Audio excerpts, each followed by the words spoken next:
The lights are on. We're waiting for them to change. It's a long, long hold and away now. Verbeek on the right-hand side. John Martin gets a good start too. We can see the rain from the commentary position now. This could change everything. Oh, Verbeek's on the white line. He's run wide, goes across the chicane. So does Johnny. Johnny outbreaks himself. John Martin now is all over the back of Verbeek. She has a run on him down. It's going to be very wet. Is he going to dare to try and outbreak him? They're nearly there. He's on the gas. He comes down over the start-finish line. It's Frederik Verbeek's win for Luxembourg. He pumps his fifth in the air. Huge donuts from Lewis Hamilton. Listen to that noise. Waving to you at the same time. Give him a big cheer, guys. Fantastic. Good morning from Silverstone Circuit in the UK and welcome to BBC 5 Live Sports Extras coverage of round 6 of the MotoGP World Championship, the British Grand Prix.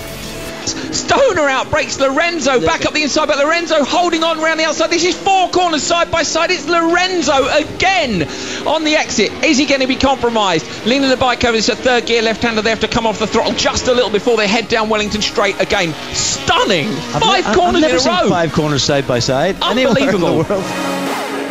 Welcome to the 2012 Goodwood Festival of Speed. This is Rod Millen, the Toyota Tacoma Pikes Peak Hill Climb car. Tricky to get it off the line. You can really see the power kicks in. 900 brake horsepower and 4-wheel drive up towards the first corner. This car brutally fast, uses some grass on the right, now up past the house. Again, just pulling gears, but really fighting the car. He's on the gas, understeer again, he's on the grass, but Millen keeps it buried. Dean pulled another gear on the run up towards the flint wall sideways, and he's in the hay bales on the right-hand side. Surely that's game over for Millen, and it is indeed. The check round the IRC has an enormous amount of road surface changes. It's tricky in the dry, but with the changeable weather on this year's event, the crew's tyre choice would almost certainly decide the results for them.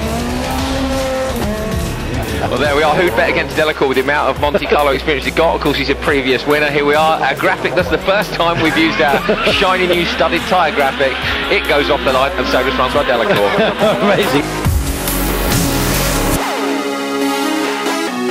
Yeah, this is an RX 150 buggy. There's actually a few rally cross championships out for these cars now. They're bike engine, sequential gearboxes, rear-wheel drive, and great fun to chuck around. Schumacher coming across the line has 1 lap done now, because don't forget with the crossover they come past the start-finish line 4 times in a 2-lap run. Vettel's looking really confident, isn't he? You would expect him to, but you can see he's chucking this around. This isn't his normal style of driving. It's all precision in Grand Prix, and here he is throwing it around like a rally man. So this is an impressive drive from him, and I think he's going to absolutely cream the Australian.